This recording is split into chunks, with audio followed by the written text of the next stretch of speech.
तो लर्नर्स विज्ञान यानी कि साइंस सब्जेक्ट के एक और नए वीडियो में आप लोगों का स्वागत है। तो जो कक्षा 10वीं का विज्ञान का फाइनल परीक्षा 2023 में क्या है कि 15 फरवरी को होने वाला है ना, तो 15 फरवरी के एग्जाम में जो डिट्टो क्वेश्चन जाकर आपके एग्जाम में छप जाए वैसे VBI ऑब्जेक्टिव क्वेश्चन को लेकर चले आए। और ये सभी क्वेश्चन वायरल ऑब्जेक्टिव क्वेश्चन है, ठीक है। तो एक एक क्वेश्चन को ना आप लोग घोर कर पी जाइए क्योंकि डिट्टो एग्जाम में छपने वाला प्रश्न है। और इसमें हमने क्या किया है कि फिजिक्स का अलग किया है, केमिस्ट्री का अलग और बायोलॉजी, मतलब तीनों का अलग अलग सेपरेट मोस्ट VBI क्वेश्चन को लेकर आया। तो इसमें कम ही क्वेश्चन करेंगे लेकिन डिट्टो एग्जाम में छपने वाले प्रश्न करेंगे। तो फटाफट से हम लोग क्वेश्चन की ओर बढ़ते हैं। तो पहले हम लोग क्या करने वाले हैं कि जो फिजिक्स यानी कि भौतिकी होता है ना, तो भौतिकी विज्ञान के क्वेश्चन को हम लोग करने वाले हैं, ठीक है।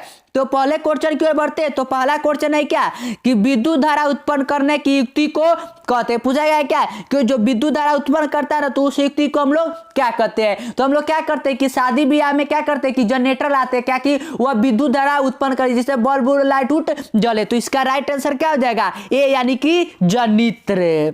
क्वेश्चन नंबर 2 की ओर बढ़ते हैं। तो 2 इस प्रकार से है कि ऊर्जा का एसआई मात्रक होता है। ऊर्जा जो होता है ना, तो ऊर्जा का पूछा गया कि एसआई मात्रक क्या होता है। तो सिंपल है, हम लोग क्या जानते हैं कि कार्य या ऊर्जा दोनों का एसआई मात्रक क्या होता है, तो जूल होता है। तो इसका राइट आंसर भी हो जाएगा जूल। क्वेश्चन नंबर 3 की ओर बढ़ते हैं। तो 3 इस प्रकार से कि निम्न में किसका अर्थ जल होता है। पूछा गया है क्या कि पेट्रो, टर्बो, नाइट्रो और हाइड्रो में इन चारों में से किसका जो अर्थ होता है ना, वह जल होता है। तो हम लोग क्या पढ़ते हैं कि हाइड्रोजन मतलब कि H2 आप लोग पढ़ते हैं ना, H2 हाइड्रोजन डाई हाइड्रो। तो हाइड्रो का मतलब ही क्या होता है कि जल होता है। क्या होता है, जल यानी कि वाटर। तो राइट आंसर डी हो जाएगा हाइड्रो। क्वेश्चन नंबर 4 की ओर बढ़ते हैं। तो 4 इस प्रकार से कि निर्वात में प्रकाश की चाल क्या होता है। निर्वात में पूछा गया है ना कि प्रकाश का चाल क्या होता है। तो ये बार बार मैंने आपको बताया है और ये बहुत ज्यादा VBI क्वेश्चन है क्योंकि इस बार ना डिट्टो एग्जाम ये छपने वाला प्रश्न है। तो इसका क्या होता है, 3 गुने 10 के पावर 8 मीटर पर सेकेंड होता है। क्या होता है, 3 गुने 10 के पावर 8 मीटर पर सेकेंड। और ये कहां पर है, तो ऑप्शन नंबर ए में। तो राइट आंसर ए हो जाएगा। आप लोग ध्यान से देखिएगा, मीटर पर सेकेंड होना चाहिए, ना कि सेंटीमीटर पर सेकंड या किलोमीटर पर सेकंड। मीटर पर सेकंड होगा ना तभी वो राइट आंसर होगा। तो राइट आंसर ए हो गया। क्वेश्चन नंबर 5 की ओर बढ़ते हैं। तो 5 है कि प्रावर्तन के नियम से निर्धारित होता है। जो प्रावर्तन का नियम है ना, तो उसे पूछा गया कि क्या निर्धारित होता है। तो प्रावर्तन के हम लोग जब दूसरा नियम पढ़ते हैं तो उसमें क्या जानते हैं कि जो आपतन कोण होता है ना, वह प्राप्तन कोण के बराबर होता है। तो इसका राइट आंसर जो बनेगा ना, वो ऑप्शन नंबर ए हो जाएगा कि आपतन कोण प्राप्तन कोण के बराबर है। क्वेश्चन नंबर 6 की ओर बढ़ते हैं ना। तो 6 इस प्रकार से दिया हुआ है कि लेंस में मुख्य फोकस की संख्या कितनी होता है। लेंस जो होता है ना, तो लेंस में पूछा गया है क्या कि मुख्य फोकस की संख्या कितना होता है। तो मैंने बार बार आप लोगों को बताया है कि लेंस में जो मुख्य फोकस की संख्या होता है वह कितना होता है, तो 2 होता है। तो राइट आंसर ए हो जाएगा 2। और इसे तो घोर कर ही पी जाइए क्योंकि ये लेंस का मुख्य फोकस का संख्या डिट्टो आपके एग्जाम में छपने वाला प्रश्न है।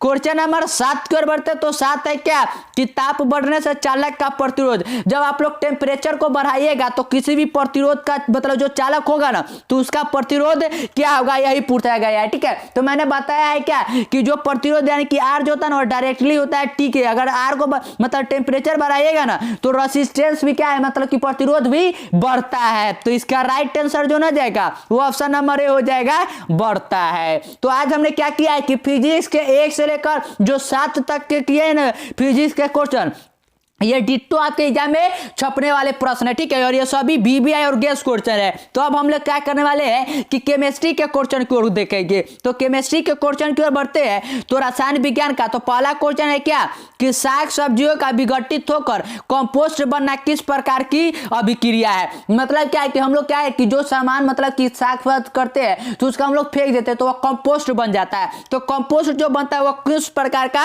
अभिक्रिया है, तो किस प्रकार का वह उसमें छेपी है। तो राइट आंसर बी हो जाएगा। क्वेश्चन नंबर 2 की ओर बढ़ते हैं। तो 2 इस प्रकार से है कि उपचयन वह प्रक्रिया है जिसमें पूछा गया क्या कि उपचयन कौन सा प्रक्रिया है जिसमें क्या होता है, उपचयन में क्या होता है। तो हम लोग जानते हैं क्या कि उपचयन में ऑक्सीजन O2 जुड़ता भी है, हाइड्रोजन वियोग भी होता है और इलेक्ट्रॉन का त्याग भी होता है। मतलब कि ऑक्सीजन का योग, हाइड्रोजन का वियोग, इलेक्ट्रॉन का त्याग, तीनों का तीनों होता है। तो इसका राइट आंसर डी हो जाएगा सभी।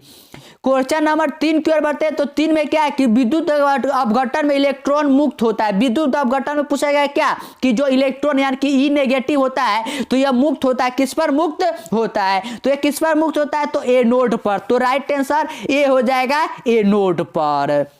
क्वेश्चन नंबर 4 की ओर बढ़ते हैं। तो 4 इस प्रकार है कि सक्रियता श्रेणी में सबसे अधिक क्रियाशील धातु है। सबसे अधिक क्रियाशील धातु पूछा गया है कि कौन सा है, तो कौन सा होता है, तो याद रखिए कि एयू होता है। एयू कौन होता है, एयू। तो राइट आंसर ए हो जाएगा।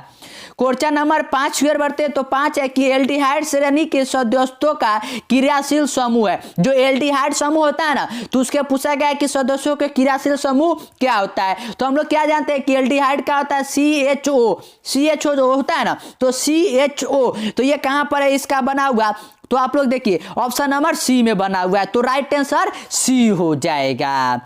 क्वेश्चन नंबर 6 की ओर बढ़ते हैं। तो 6 इस प्रकार से है कि एल्काइन श्रेणी के सदस्यों का समान सूत्र होता है। जो एल्काइन यानी कि एल्केन, एल्कीन और एल्काइन मतलब कि लास्ट वाला जो पढ़ते हैं उसका फॉर्मूला क्या होता है, तो फॉर्मूला क्या होता है कि CnH2n+2 होता है, और यही तो एल्काइन का फॉर्मूला होता है। और ये कहां है, तो ऑप्शन नंबर ए में। तो राइट आंसर ए हो जाएगा। क्वेश्चन नंबर 7 की ओर बढ़ते हैं। तो 7 इस प्रकार से है कि 1 पीएम मतलब 1 पिकोमीटर बराबर होता है। 1 पिकोमीटर कितने के बराबर होता है, तो याद रखिएगा कि 1 पिकोमीटर जो होता है ना, ये 10⁻⁻12 मीटर के बराबर होता है। ठीक है, तो इसका राइट आंसर जो बनेगा ना, वो ऑप्शन नंबर ए हो जाएगा। तो हमने क्या किया कि पहले फिजिक्स के 1 से लेकर 7 तक के बीबीआई क्वेश्चन को डील किया है। उसके बाद हमने फिर क्या किया कि केमिस्ट्री का 1 से लेकर 7 तक, और ये सभी ना डिट्टो आपके एग्जाम में सपने वाले प्रश्न है। तो एक एक क्वेश्चन को आप लोग ना घोर कर पी जाइए। और अब हम लोग क्या करने वाले हैं कि जीव विज्ञान यानी कि बायोलॉजी के क्वेश्चन को डील करने वाले हैं। तो क्वेश्चन की ओर बढ़ते हैं ना। तो जो पहला क्वेश्चन है वह क्या है कि निम्नलिखित में नर युग्मक कौन है। नर युग्मक पूछा गया है कि कौन सा है। तो नर युग्मक हम लोग जानते हैं कि क्या होता है, शुक्राणु होता है। कौन होता है, शुक्राणु। तो राइट आंसर ए हो जाएगा।